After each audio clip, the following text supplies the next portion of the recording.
Sejam bem-vindos, pessoal. Vocês estão me escutando bem? Deixem um joinha aí se vocês estão me escutando de maneira clara aí, por favor. Boa noite, Douglas. Boa noite, pessoal. Já iremos começar, tá? Vocês estão me escutando bem?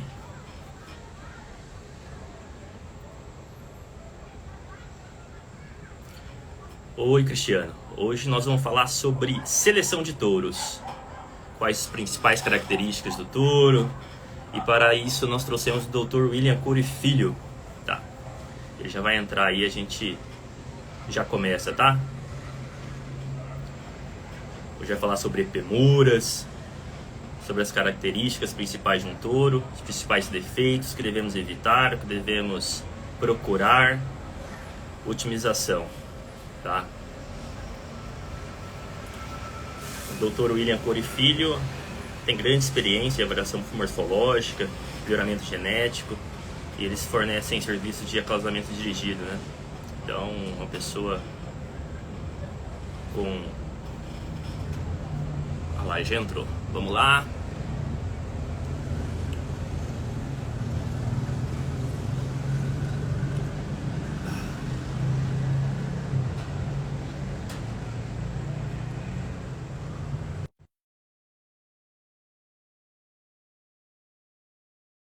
Aqui.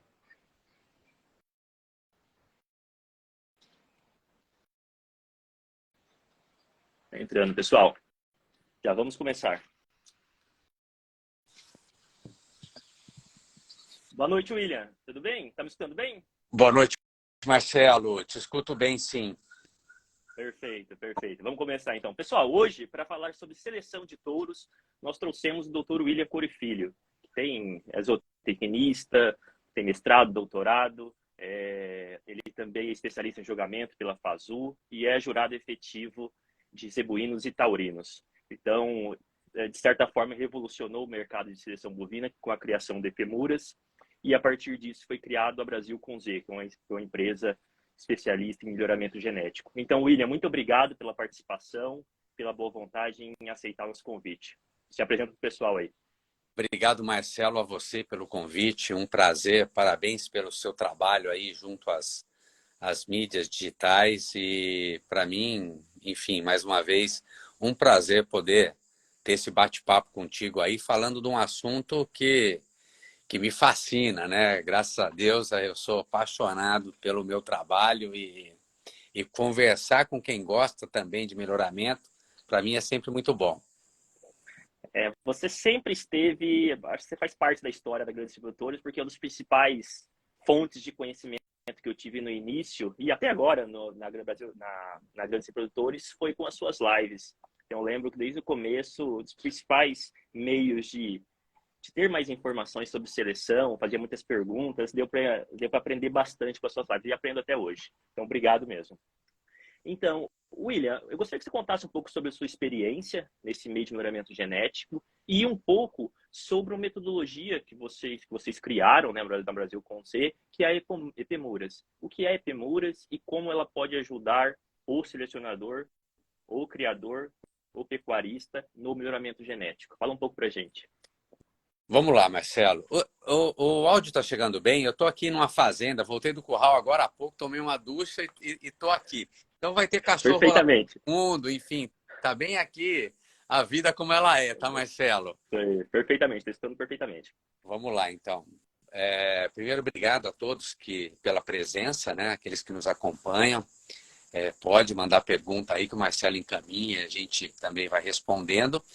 E para começar esse bate-papo, o Epemuras, Marcelo, ele foi criado como uma metodologia para que a gente possa também selecionar por morfologia produtiva e funcional. Porque sempre teve a história do olho do dono na seleção do gado. Porém, quando a gente não aplica uma metodologia, fica tudo muito subjetivo do que é bom, do que é ruim. E aí a gente, então, propôs de trabalhar com avaliações visuais no mestrado. Foi aceita, né, essa proposta pelo Zé Bento Ferraz, da USP Pirassununga. Trabalhei com outras metodologias. Ao final do mestrado, nós ousamos em propor uma nova metodologia a partir de tudo aquilo que a gente havia estudado. E aí, no doutorado, já pela Unesp, Jabuticabal, sob orientação da Lúcia Galvão, nós validamos a metodologia que hoje é... Aí, falei que ia ter cachorro latino aqui. Metodologia que é utilizada pela BCZ, né, também fora do Brasil, por outras associações, principalmente de zebuínos. E, nossa, eu vou tentar ir para um lugar aqui mais tranquilo. Não, tranquilo, não precisa escutar. Tá dando para escutar normalmente. É só para fugir da só para fugir da cachorrada um pouco.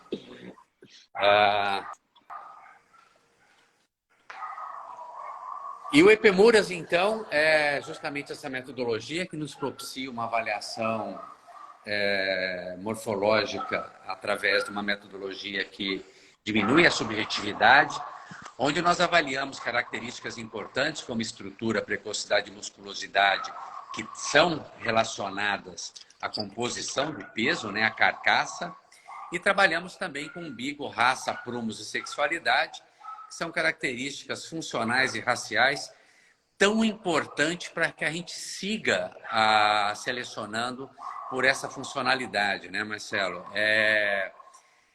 Eu, desde que iniciei o mestrado, aí, depois do doutorado, que a gente, no meio do doutorado, já abrimos a Brasil com Z, eu sempre preconizei avaliações genéticas, né? Eu acho que quem comercializa reprodutores hoje não tem como ficar, né, não avaliar os animais por algum programa de melhoramento. Porém, nós acompanhamos uma obsessão pelo top 0,1%, que vem, eu sinto que alguns rebanhos estão perdendo a mão.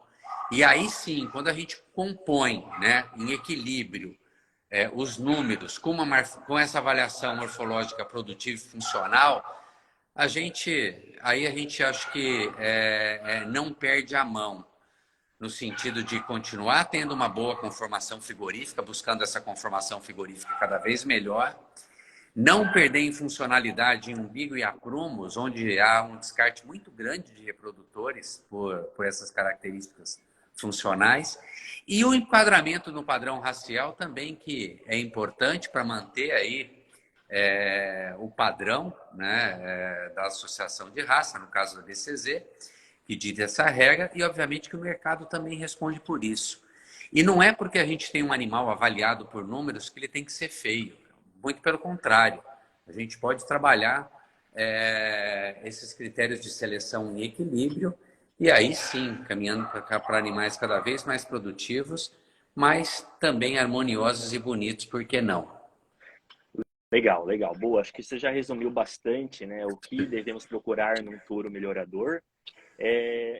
Porque assim, na cabeça do pecuarista, ele entra nas mídias sociais, existem diversas fontes de conhecimento, e algumas delas falam, você tem que ir apenas pela raça, melhoramento genético por avaliação não é a melhor opção, e tem o contrário também. Então, é legal trazer alguém que fale sobre a importância das duas partes, porque um animal é um todo, né? Ele não é só números, e ele não é só beleza racial, ele é um conjunto de entes que fazem com que ele seja um melhorador ou não. E aí, falando... Por favor. Até porque, Marcelo, para mim, né, um conceito de zootecnia é que o bonito é ser produtivo, né? Então, esse radicalismo por alguns, tanto aqueles que dizem a raça tem que ser pura, eu tenho que ir pela raça. Esse negócio de pureza racial é algo muito, objetivo. Como eu posso dizer, hein? Objetivo. O que acontece, Marcelo, é que raça é uma questão de cronologia. Se todos os animais, todos os bovinos, né, descendem dos bós primogênios, eles foram sendo apartados aí pelo globo, vamos dizer assim, e aí, por essa locação geográfica, foram adquirindo características específicas, até chegar o homem, né, com a domesticação, e pegar aquilo que vinha sofrendo uma seleção natural, que é muito legal também, é um tema para a gente, podemos falar um pouquinho da importância da seleção natural e o que fez o Nelore a grande raça do Brasil, ou os zebuínos de maneira geral, né, porque dominam as pastagens brasileiras, Mas voltando ao assunto de raça, aí vem o homem e passa a selecionar animais. Então, de repente, na África tem uma tribo lá que acha que o gado vermelho, assim, assim, assado, produz mais leite. E começa a domesticar esses animais e buscar que eles sejam vermelhos, porque de alguma forma... E aí a gente começa a criar um conceito primitivo de raça, até a gente chegar nas milhares de raças bovinas que nós temos atualmente. E acho que o que é legal em termos conceituais é dizer que mais importante do que raça são indivíduos. Existe uma variabilidade genética tremenda dentro de uma determinada raça. E quando a gente fala de padrão racial também, que a gente não fique ligado simplesmente a um padrão estético, que pode ser uma moda, né? Quando a gente fala moda, é o que vem sendo buscado num determinado momento. Mas que existem características raciais que também são ligadas à funcionalidade. Por exemplo, não tolerar despigmentação, a barbela preguiada. Por que é legal a barbela preguiada? Só porque é bonito, aquele trem balançando ali? Não, é porque a barbela é também uma característica da morfologia dos zebuínos que facilita, né, que ajuda na termorregulação corporal, aumentando a superfície corporal, facilita a troca de calor com o meio. Então é importante. O cupim, né? Por que é importante o cupim? É só porque... Não, o cupim é uma reserva de energia também. Então, zebuínos que são acostumados a passar por um momento de maior oferta de alimento e também um momento de escassez, desenvolveram essa característica morfológica adaptativa de reservar energia em forma de gordura no cupim. Então, é legal a gente olhar para a raça também de forma diferente. E lembrando o seguinte, que um animal bem enquadrado no padrão racial, ele tende a ser mais prepotente para transmitir as suas boas características. Enquanto o indivíduo que pode ser fruto de um cruzamento, ele pode até apresentar um fenótipo, né, bom, mas não necessariamente ele vai transmitir aquilo para a progênie, porque ele não vem, ao longo de gerações, sofrendo um processo de seleção. Enfim, Marcelo, já deu para perceber que eu sei o tanto que você é estudioso e tudo mais, dá para a gente ficar o dia inteiro conversando aqui, mas vamos ver o que a gente explora hoje e quem sabe marcamos uma outra em outro momento. Vamos Com lá. certeza. Aí tem uma outra frase sua que é muito interessante, acho que abre um pouco a nossa mente, né? Que adaptabilidade tem tudo a ver com reprodução. Então não é por acaso que a raça Nelore, os zebuínos em geral, correspondem por mais de 80% do gado no Brasil. Então acho que tem tudo a ver com isso, né? Ele ter se tornado um animal mais adaptado ao nosso clima fez com que ele se reproduzisse muito mais e fizesse com que hoje nós somos tão dependentes dessa raça. Dependentes de aspas, né? Obviamente, a gente contribuiu muito para a raça também, né? Nosso Nelore é o melhor Nelore do mundo, né? Por quê? Porque nós selecionamos características que fizessem com ele se tornasse cada vez mais produtivo. E aí eu gostaria que você falasse um pouco sobre essa frase sua aí, porque é muito interessante o pessoal conhecer. Então vamos lá. Boa. Adaptabilidade tem tudo a ver com eficiência reprodutiva. Então vamos pensar que o total de zebuínos importados foi cerca de 1.600 e alguma coisinha, contra mais de 1 milhão de taurinos. Quando os zebuínos chegaram aqui em continente, né, território brasileiro, havia principalmente animais de origem ibérica, trazidos por portugueses e espanhóis, principalmente para tração animal. Carne e leite era subproduto. Aí vem um zebuíno aqui super adaptado e começa então a absorver essas raças. Até a gente chegar hoje num rebanho de 220 milhões de cabeças aproximadamente, e os zebuínos corresponderem a cerca de 80% desse contingente. Então, isso são estimativas, né? Mas é algo muito próximo disso. Então, pensa aí, de 1.640 animais importados aproximadamente, contra mais de 1 milhão de taurinas, muito mais ao longo desses anos. Os zebuínos, então, por essa competência aí, por essa capacidade de adaptação, consequentemente ser fértil, dominou as passagens do Brasil. E aí, Marcelo, eu quero depois puxar um gancho para uma outra conversa, né? E nesse caso também, o Nelore dominou porque não porque era a raça mais buscada naquele momento. Foi trazido muito Gir e Guzerá também. E um dos distintivos comerciais dos zebuínos, falando de que eram mais zebuínos, mais puros, era o argumento dos mascates, né?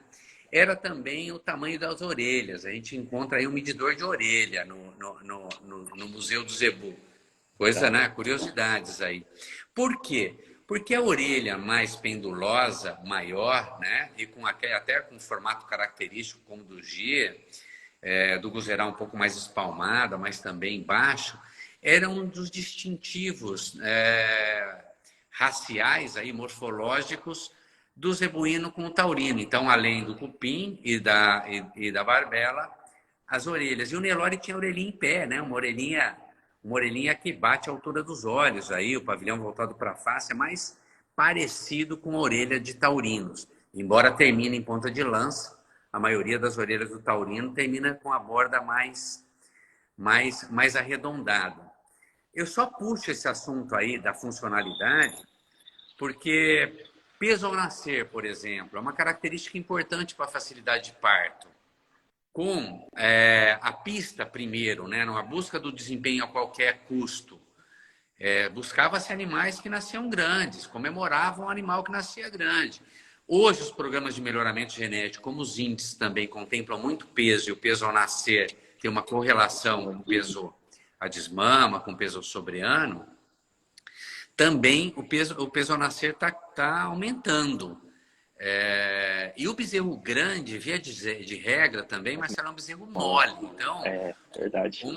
Uma grande virtude do Nelore, até superando o Gir e o Guzerá, é justamente o vigor de bezerro. Esse bezerro rapidamente levanta para a primeira mamada, onde ele absorve as imunoglobulinas, né, via colostro, que é fundamental para a sobrevivência. Eu acho que eu não sei se eu respondi bem a pergunta, eu já puxei um outro gancho aí, mas vamos lá.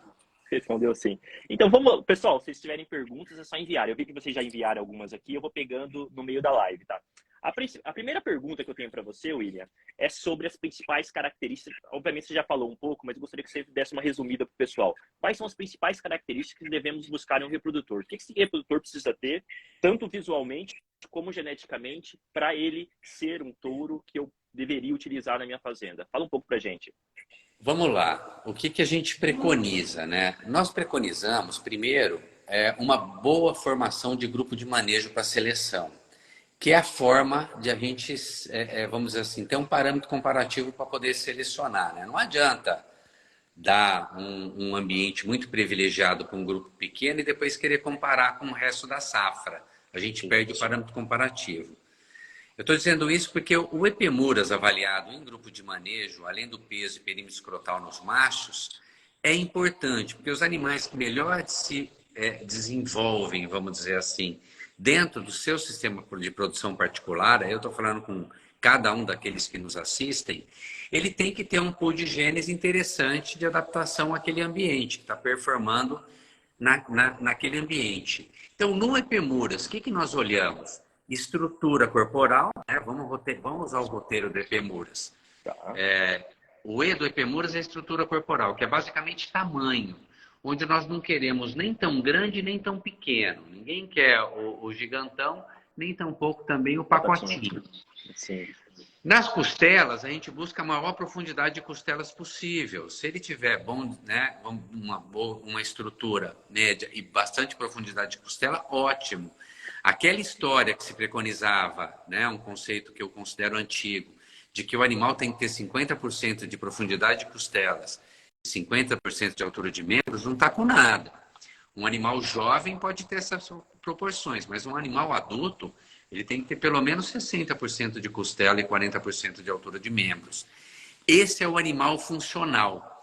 E eu estou, assim, quando a gente fala de adaptabilidade, mais uma vez, o animal pernalta, a fêmea pernalta no campo, ela mais dificilmente se mantém em boa condição corporal.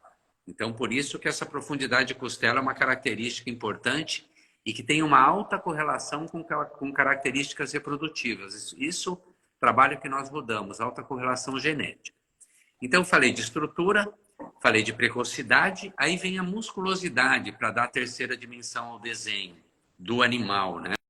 Aí é importante, obviamente, que o animal tenha uma boa cobertura de paleta, de linha dorso-lombar, onde estão situados cortes importantes, como o longissimus dorsi, né, que é o contrafilé, e também o filé mignon, e, obviamente, ter um bom volume de posterior, onde estão cortes como picanha, alcatra, o colchão duro, né, que é o chã de fora, o colchão mole, que é o chã de dentro, o lagarto, que é o períneo, o próprio patinho, que é um bom indicador de musculosidade. Além dessas características, então, frame mediano, estrutura, que a gente pode selecionar por estrutura, profundidade de costelas, que a gente seleciona por precocidade, musculosidade, que são características relacionadas à carcaça, composição de peso. Também é importante que o animal tenha um umbigo corrigido. A gente sabe que o umbigo de um touro penduloso, primeiro que ele tem uma maior predisposição a prolapso de prepúcio, a expor a mucosa. E aí o contato dessa mucosa com a gramínea, com a invasora, gera uma pequena lesão que desenvolve um processo inflamatório, que é a popular umbigueira, que tira um reprodutor da função. Então, vamos olhar para o umbigo também, buscando umbigos corrigidos. Ninguém quer aquele umbigo coladinho de cabrito também, zebuíno, né? Aquele bicho de paletó apertado. Mas é importante um umbigo principalmente bem dirigido, com o vergalho bem dirigido, tá? Penduloso que é o problema. Quando ele está perto da linha do jarrete, já é passível de descarte, na minha opinião. Passou da linha do jarrete, nem se fala. Bom, aí raça. Voltando ainda ao roteiro do Epimuras. Estrutura, precocidade, musculosidade, umbigo, raça. Onde nós avaliamos todas as características previstas no padrão da raça em questão. E, mais uma vez, por que é importante avaliarmos raça? O animal bem enquadrado na raça, ele tende a ser mais prepotente para transmitir as suas boas características. Além do que, um animal bonito vende bem. Um animal feioso, até mais carcaçudo, não vende tão bem. Bom, aprumo, super importante, né? Criamos em ambiente tropical, em sistemas de produção semi-extensivos, extensivos, onde o animal tem que caminhar em busca de água e alimento. Lembrando que quando o touro efetua a monta, ele se apoia nas pernas traseiras e aí ele precisa ter uma boa estrutura de pernas para aguentar todo o seu peso maior aí para efetuar o salto. Assim como a fêmea para suportar o peso. E uma fêmea, por exemplo, que tem uma artrite, ela vai caminhar menos, ela vai ter menos acesso às melhores pastagens. Ela emagrece, Marcelo. Aí ela vai sair por reprodução, né? A gente sabe que o animal em pior condição corporal, discorde de condição corporal, tende a ser menos eficiente do ponto de vista reprodutivo. Aí ela sai por reprodução, mas reprodução foi a consequência de maus aprumos que fizeram com que ela perdesse essa condição corporal. E aí vem a sexualidade, onde nós buscamos, parece redundante aí, nós buscamos masculinidade nos machos e feminilidade nas fêmeas. Por quê? Porque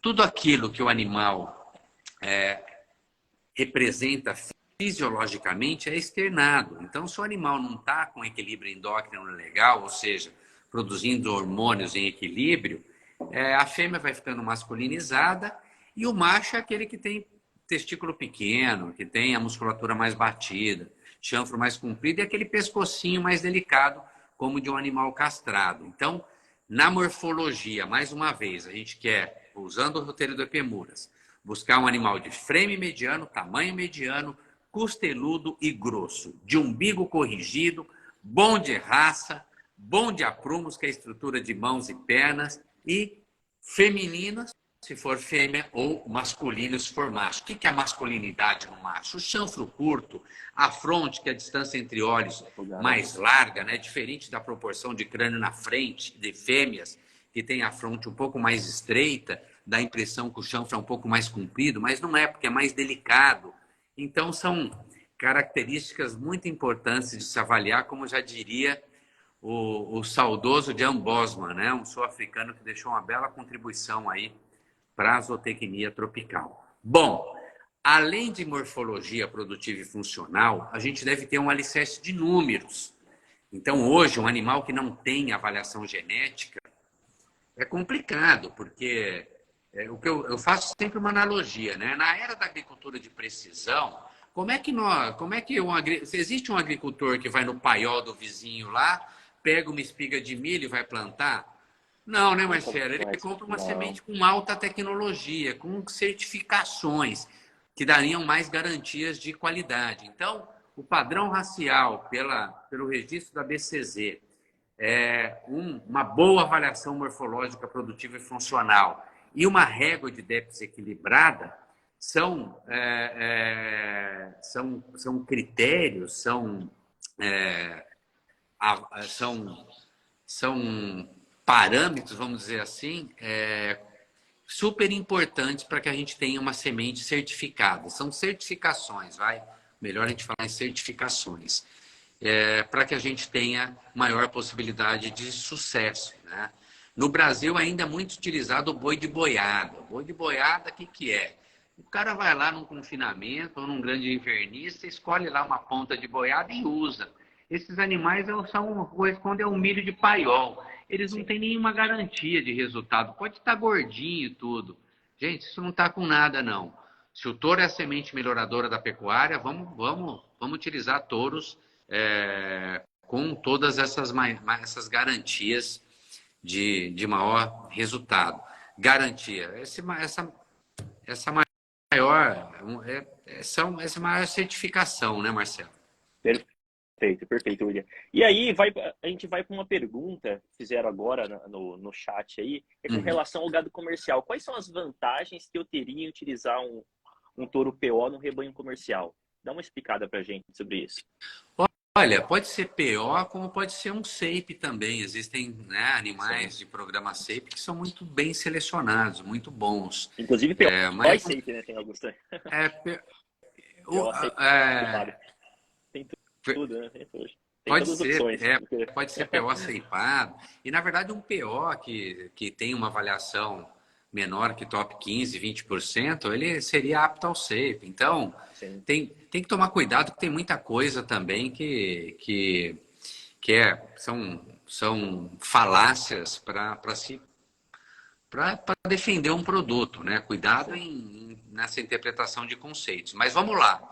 Um rebanho comercial, um rebanho PO, tudo isso no final reflete em carne. A gente deve buscar maior produtividade de carne. Então, se for um rebanho PO que busca essas características, a gente vai ter um touro com muito mais consistência para transmitir essas boas características para um rebanho comercial. Vamos pensar que um rebanho comercial usou um touro melhorador num gado, não vou falar numa vacada pantaneira aí, né, de estrutura pequenininha, enfim, um gado comercial mais ou menos, usou um bom touro, o produto desse touro, além de ser um bezerro mais pesado, um boi mais precoce, um boi que tende a ser mais pesado, o principal ouro da história é a fêmea que vai ficar, porque aí vai ficar uma fêmea mais precoce, mais fértil, né, mais produtiva, e aí essa fêmea já vai ser uma fêmea meio sangue, esse rebanho comercial, né, essa base, meio sangue, esse touro melhorador.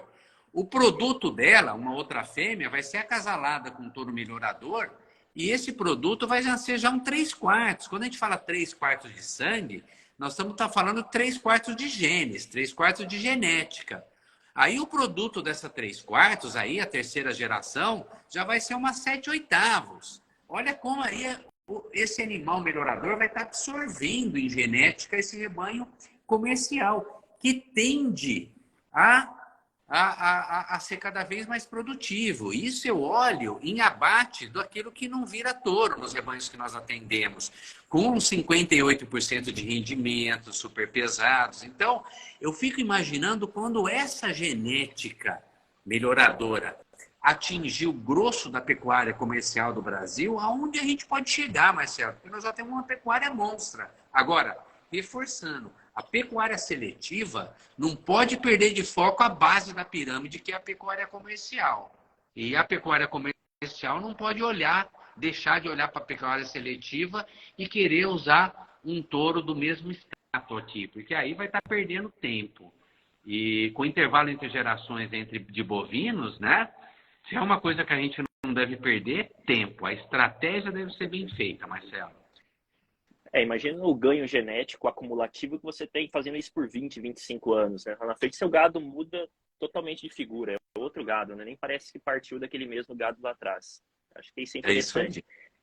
Essa acumulação de ganho genético. Porque, na verdade, na seleção, você seleciona genes que você vai passar para a geração posterior. Se você passar genes bons, você vai ter um ganho genético. Se você passar genes ruins, você vai ter perda genética.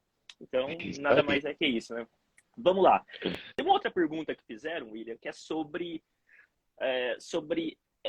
como aliar avaliação genética e racial. Então, você falou um pouco aí para a gente sobre isso. Eu gostaria que você falasse um pouco para a gente o que eu posso, vamos dizer assim, o que eu devo olhar primeiramente no touro como descarte. Não, essa característica aqui é um descarte, eu não vou utilizar. E aí, a gente pode falar um pouco também sobre qual é o seu foco na sua fazenda. Então, por exemplo, o meu foco é produzir gado para abate. Eu vou ter meus bezerros, vou levar até o sobriano e vou abater todos, não vou deixar nada, não vou aproveitar nada daqueles animais, ou não, eu vou produzir fêmeas para na geração seguinte eu descartar minhas fêmeas piores, vamos dizer assim. Então, eu gostaria que você falasse um pouco para a gente sobre essas características e como o pecuarista deve enxergar esses pontos. Por exemplo, na minha fazenda, o que é importante é isso, isso, isso. Na outra fazenda pode ser que seja totalmente diferente. E aí, eu gostaria de puxar um pouco a sua coluna de hoje, que vocês mandaram, sobre a interação genética ambiente. Então, eu gostaria que você faça um pouco para a gente aí. Eu sei que ficou um pouco comprida a pergunta, mas são vários assuntos. Se você puder dar um resumido aí para mim, por favor.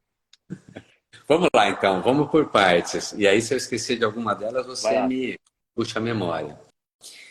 Primeiro, no equilíbrio aí, a gente deve buscar touros bem avaliados, e touros bem avaliados, cuidado de olhar só o índice. A gente tem touros que têm índice alto, por exemplo, como o Rendife, que dá um ganho de peso enorme, tem uma bela de uma musculosidade, mas é muito ruim para a habilidade materna. Então, se eu estivesse fazendo um cruzamento terminal no Nelore, minha estratégia fosse essa, o Rendife seria bom. Agora, se eu estou planejando repor matriz no meu rebanho, ele já não serve. Só para dizer como a gente tem que olhar para o equilíbrio na régua de DEPS e não somente para o índice. E quando a gente está olhando para avaliações genéticas, beleza, vamos buscar um animal bem avaliado, com uma régua de DEPS equilibrada, principalmente para as principais características de habilidade materna, de fertilidade, de musculosidade, de precocidade, área de olho de lombo, acabamento, peso de mama, peso sobriano. Só isso, né, Marcelo? Nossa. E aí que esse touro não precisa ser feio. Se ele for feio, sai fora do processo. Aqui que é feio, eu estou falando de um touro de uma rafa muito larga, aquela cabeça triangular, dá um índice de descarte grande. Se eu estou trabalhando com uma pecuária seletiva, né? Produzir touros. Touros que têm fim deformado, isso é uma característica que costuma transmitir. Aí eu tenho uma perda muito grande, né? Deixo de vender um touro e vou vender um boi, porque ele tem esse defeito, eu tenho que tirá-lo fora. Aprumos é de suma importância. Tem touros que são muito bem avaliados, mas a avaliação genética não contempla aprumos. E aí um animal, principalmente aquele perna de frango, que é o jarrete reto, o jarrete bem reto, sobra a couro atrás do jarrete, e que baixa a quartela, que o presunho, aqui a sobreunha vai perto do chão, esse é desastroso. Então vamos sair fora nele, senão essas características transmitidas para o rebanho. Você falou de raça, mas eu estou abrangendo um pouco mais características para dizer que a gente tem que realmente equilibrar as coisas. E tem animais bem avaliados que são muito bons de raça, sabe? Tem umas místicas aí. O raçudo era o Big Ben, por exemplo. Cara, o tanto de descarte que é do Big Ben, rechifruda, parecendo um viadinho mateiro que ia para o campo. Agora pega aquela meia dúzia que realmente tem uns vacão, né? Não é meia dúzia, é modo de dizer. Sim. Mas não olhou para a quantidade. E aí aquilo fica bonito. Tá? É bonito de olhar. O Carvajal era o cara. Porra, o Carvajal realmente um touro importado em 1962, ele foi a referência em termos de padrão racial naquela época, Marcelo. Sabe por quê? Porque uma res PO naquela época, uma res registrada, ela valia 10 vezes mais que uma res comum. E aí cruzava com, né, metia o Carvajal na história, orelhinha e tudo mais, virava Nelore. Então, ele foi importante naquele momento. Era o Mas, por exemplo, selo. o Golias veio na mesma época, em 62. E o Golias com aquele, né, aquele carcação já muito mais a ver com o que a gente precisa hoje. Mas era um animal já que tinha a ossatura mais fraca, um pouco de despigmentação, uma cabeça mais pesada. Ou seja, não era o touro mais importante naquele momento da seleção. Então, eu tenho que tomar cuidado com esse saudosismo, né? E alguns touros que viram ícone de raça, né? Eu citei o Big Ben, o enlevo da Morungaba, porque penteava o chifre. O próprio Schumacher, né? O Schumacher era a cabeça do Nelore. Mas a linha, pensando em filho do Carvajal, do Dumu, que vai a Gin, e o Gin foi um grande divisor de águas, que é pai do Ludi, que aí é pai de um grande LSS, do próprio Zefek, que é pai do Quark, enfim, dá para ver, né? Vim aqui para os dias atuais. Ele era um bicho daquela época, cara. Não, cuidado com essa história. Agora, existem touros, então, bem avaliados e bons de raça também. E tem touros que são bonitos de cabeça, mas não transmitem características produtivas ligadas à conformação frigorífica. E aí, meu amigo, eu te pergunto, o que adianta ser bonitinho? Se, né, mas aquela frase, o bonito é ser produtivo, tem que produzir carne, cara. Tem. O final da cadeia é sempre um prato de carne, né? Bom, respondi a primeira delas, né? Aí você falou era a coluna de interação genótipo ambiente ou outra coisa? Isso mesmo. Isso, da coluna. Isso mesmo. Interação genótipo ambiente é importante, é super importante esse conceito. Vamos pensar em pista. E cara, eu gosto de pista, tá? Eu sou um apaixonado por julgamento, porque eu adoro essa apreciação visual do animal e poder apartar os melhores dentro de um grupo. Então, mesmo sabendo que a pista não é a plenitude do melhoramento no sentido de quem pode mais chorar menos, em termos de trato, em termos de casqueamento, fora, para não entrar no detalhe do monte de bobagem que nego vai tacando aí em gado de corte, que não é tão diferente do gado de leite, que dá um monte de sacanagem aí na vaca para ela participar de um torneio leiteiro e ser vencedora, né? Então, essa competitividade aí, às vezes, ela leva o homem a determinadas atitudes que não são tão legais. Mas, voltando à interação no genótipo ambiente, eu ia falar de pista pelo seguinte: a pista foi capaz, sim, de identificar linhagens capazes de responder bem a ganho em peso naquele superambiente. Porém, não necessariamente, a hora que esses animais vão para o campo, eles desempenham bem. Isso é o que a gente chama de interação genótipo-ambiente. Vou dar outro exemplo. 2 vacas holandesas, 2 touros holandeses, selecionados no Canadá. A gente importa a sêmen desses touros, usa aqui no Brasil, e o touro A, que era melhor no Canadá, ele desempenha pior do que o touro B, que era pior no Canadá, mas aqui em ambiente tropical foi melhor. E assim a gente pode dizer, para Angus, selecionado em ambiente temperado no Brasil. E tem pesquisa, Marcelo, uma pesquisa, por exemplo, do Lúcio, orientado da Lúcia Albuquerque, lá em Jabuticabal, que trabalhou em interação genótipo de SNP, tá? SNP são os marcadores moleculares, para entrar em um outro debate aí de que a avaliação genômica, ela não é uma verdade absoluta, é uma super ferramenta, mas não é uma verdade absoluta. Mas vamos lá na interação genótipo-ambiente. Ele fracionou esse ambiente em pasto ruim, médio e bom. E aí houve interação genótipo-ambiente de touros, aí de SNP, marcadores moleculares, com inversão total de ranking, ou seja, nem sempre o marcador molecular que se expressava melhor no ambiente de pasto fraco se expressou melhor no ambiente de pasto bom. E nós não estamos falando nem de pista e pasto, que é pão de ló e realidade da pecuária brasileira, entende? Como esse assunto é importante. Por isso que vem aquele conceito. Se você é criador de gado comercial, procure adquirir um touro que é selecionado num ambiente próximo ao seu. assim a gente, naquela história de ter mais garantia de resultado, a gente tem mais chance de ter bons resultados do que se eu tiver um touro selecionado num ambiente completamente distinto daquele que eu seleciono. Vale ressaltar que se o touro é a semente da pecuária, o produtor de semente, ele pode ter um ambiente um pouquinho superior, né? Ele vai ter um ambiente superior à média de Brasil.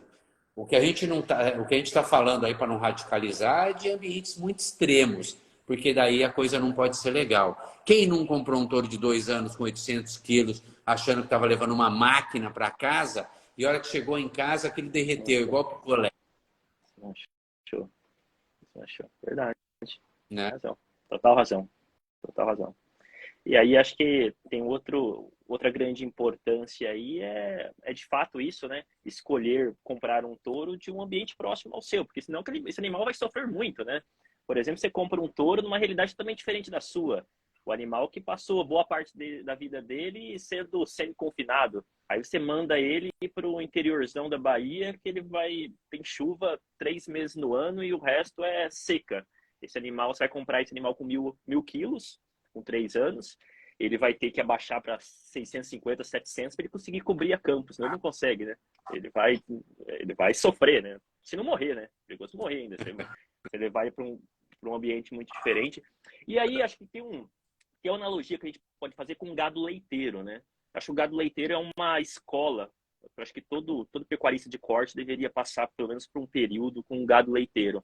Porque lá a ferramenta de descarte é a principal, né? Porque se o cara tiver uma vaca que não dá leite, ele levantar de manhã para tirar leite daquela vaca que não dá leite, ele quebra. Em 2, 3 meses ele quebrou, né? Então, se ele não tiver uma ferramenta de descarte muito bem difundida na fazenda inteira, ele quebra muito rapidamente. E aí acho que vale um ponto com relação à ferramenta de descarte, porque a sua seleção é tão boa quanto for a sua ferramenta de descarte. Se a ferramenta de descarte for ruim, você vai estar deixando animais ruins passarem seus genes ruins para a geração posterior, e aí você vai ter um pioramento, vamos dizer assim, né, na sua fazenda, e não um melhoramento. É isso aí. Lembrando do leite, né? Vamos dizer assim, o gado holandês, né? O Holstein, criado em Friestal, é um ambiente próximo em diferentes lugares, porque tem que ser super nutrido, né? Para essa vaca responder bem. É um gado que enfim, vai estar em Friestal, então vai estar confinado. E aí, quando a gente vai produzir leite a pasto, o girolando é a grande raça, porque o holandês puro, super produtivo, não vai bem. Esse gado holandês puro também, a gente sabe que problemas de casco, tudo. Então, assim, a gente vai aumentando genes da produção e perde genes que a gente chama dos genes do fitness, que é essa capacidade adaptativa, são essas características funcionais, que hoje vem sendo resgatada, inclusive nesse gado Holstein, que é holandês, que começou a ficar complicado de emprenhar, né? Muita produção, muito leite, mas não emprenhava direito. E para produzir leite, né, para entrar em lactação, tem que emprenhar. Volta a dizer a história do equilíbrio, né? E só aproveitando o gancho do holandês, gado, e voltando para a interação genótipo-ambiente, né? Não saímos dela ainda, na verdade, né, Marcelo? Porque esse tema é muito... Verdade. Porco e aves, né? Então suínos e aves, a gente tem um ambiente muito parecido, né? No Rio Grande do Sul ou na região centro-oeste do Brasil, um galpão de suíno é muito parecido com um galpão de suíno, são muito parecidos, assim como um galpão de aves. No centro-oeste vamos ter que usar um pouco mais de ventilador, alguma coisa, mas propicia um ambiente parecido. Cara, em bovino não é assim. A diversidade que nós temos em ambiente é enorme.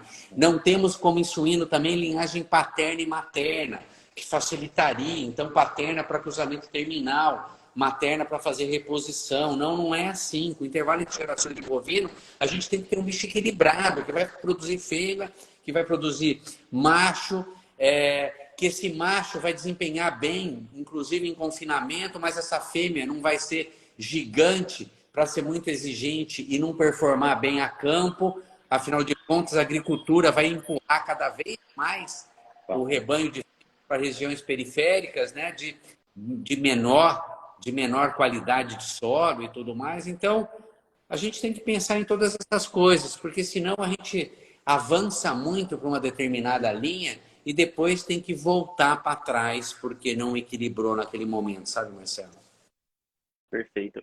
E acho que outro ponto interessante é que não tem como você melhorar todas as características ao mesmo tempo, né? Então você tem que elencar as principais, fazer um ganho genético nela e depois ir tentando acompanhando as outras. Se você tentar ir melhorando, obviamente não existe touro perfeito que vai corrigir todas as características que você precisa do seu rebanho.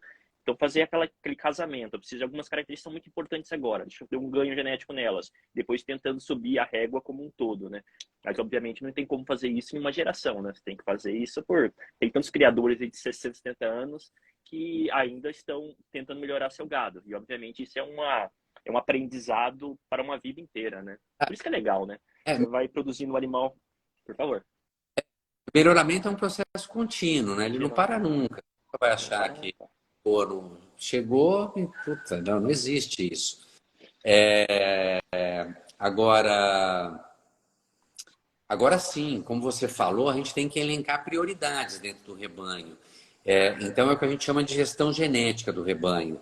Quando a gente direciona acasalamentos individualmente, aí a gente consegue trabalhar justamente por indivíduos. Então, eu tenho uma fêmea que tem algum sangue do rendife e ela tem boas características, mas ela precisa de um bom aporte de leite, eu vou pegar um touro que é muito forte para essa característica de leite e que eu equilibre o restante das características que a gente está buscando nesse acasalamento individualmente.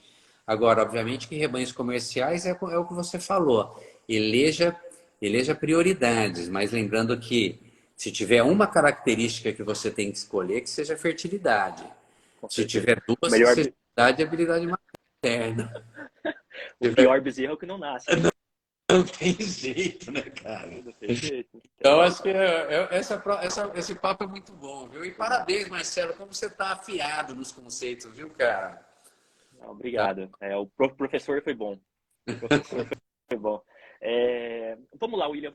Vamos caminhando aqui para o final da live. Eu gostaria de fazer uma última pergunta para você. Muito obrigado. Desculpa por ter demorado um pouco mais com a live, mas o assunto é muito bom e acaba conversando, conversando e acaba prolongando um pouco mais.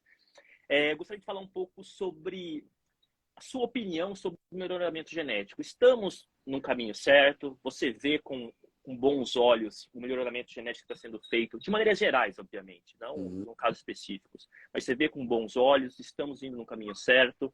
O que você acha? Qual a sua avaliação sobre todo esse melhoramento genético que nós tivemos nos últimos anos? Marcelo, a evolução é incrível. Eu me lembro Legal. na época, não vou falar nem de graduação, eu terminei a graduação em 1994, fim de 94. Isso, fim de 94. No mestrado, porque daí eu fui trabalhar no campo, enfim, posso, em outra oportunidade, a gente conta um pouco essa história. E aí eu fui fazer um mestrado já em 98, tá? Mas fui para antes eu fui para o campo, antes de voltar para a academia. E nessa época do mestrado, eu lembro dos números da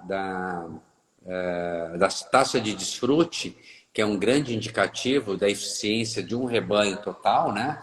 Taxa de desfrute é o número de animais abatidos sobre o rebanho total, o número de bezerros ao pé. Então, é um grande indicador de resultado. Nossa, o que nós aumentamos nos últimos anos é incrível. Isso é fruto de melhoramento, sabe? Obviamente que fruto também de práticas ou técnicas mais interessantes. Lembrando que não é que buscar o máximo em tecnologia não significa o melhor resultado, porque o resultado que a gente tem que buscar é financeiro. Então, é aplicar Sim, a tecnologia correta, enfim, na resultado financeiro. Né? tem que ser, né? Na proporção correta para buscar o melhor resultado financeiro. Mas o cruzamento foi interessante, né? Esse cruzamento complementar do Angus com o Nelore é muito legal, embora não é para todo mundo, né? Também é um tema para uma conversa aí. A gente sabe que o bezerro cruzado é mais exigente, mais varador de cerca. Bom, mas com relação ao melhoramento de uma maneira geral aí de todas as raças, leite, corte, a gente que é apaixonado por melhoramento genético, obviamente que olha muito para o leite, sim, olha muito para a raça, para o Angus, que é uma. Eu sou apaixonado por Zebu, mas não posso deixar de admirar uma raça tão bacana como o Angus. Enfim, Só para não ficar citando um montão de raça aqui, porque tem raças maravilhosas e principalmente, mais uma vez, indivíduos maravilhosos, né? Mas o melhoramento genético está sim no rumo certo. Cuidado só com os modismos, né? Porque de repente a gente tinha um processo de melhoramento genético aí na década de 80, início de 90, que podemos citar aí toda a década de 90, ainda muito alicerçada pelos destaques de pista, né? Então eram as grandes referências. Aí de repente esses animais que ganham pista, muito até eu acho que por um equívoco no critério de julgamento, mais uma vez eu gosto de julgamento, mas gosto de julgar buscando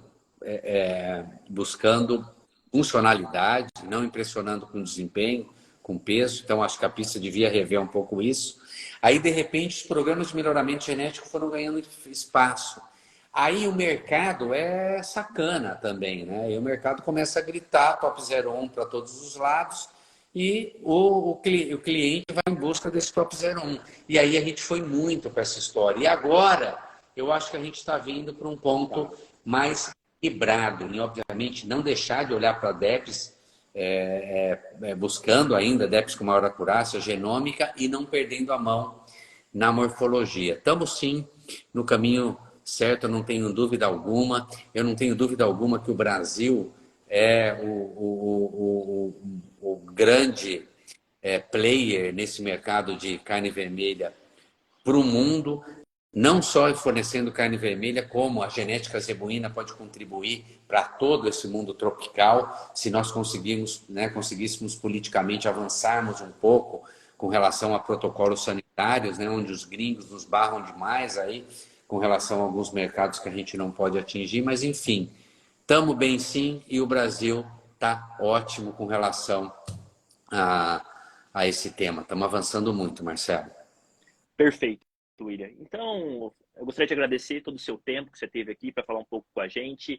E eu gostaria que você fizesse um convite para o pessoal para conhecer a Brasil com Z, onde que a gente pode conhecer um pouco mais sobre o Brasil com Z, conhecer mais o William, conhecer o trabalho da Brasil com Z. Então, faz um convite para o pessoal aí. Fica à vontade.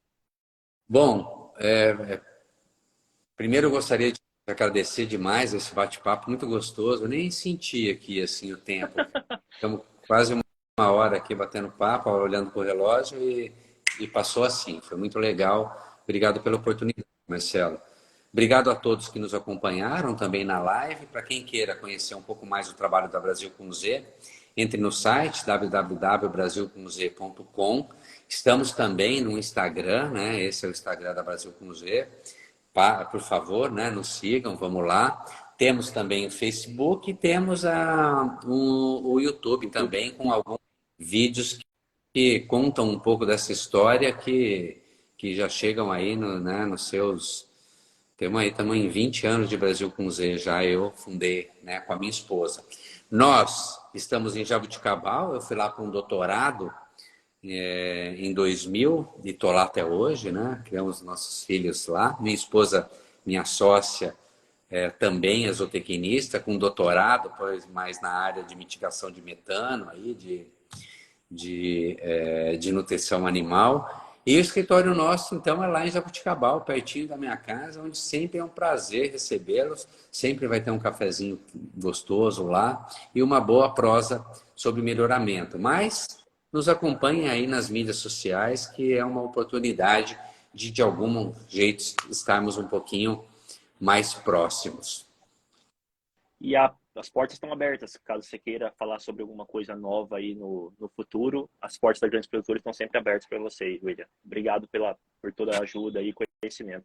Marcelo, a gente continua sempre o discurso meu nunca mudou, sempre foi pelo equilíbrio, nunca radicalizei por números ou por um detalhezinho com relação à estética racial. Eu acho que a virtude, né, já como diria o grande filósofo, está aí no equilíbrio, não está nos extremos.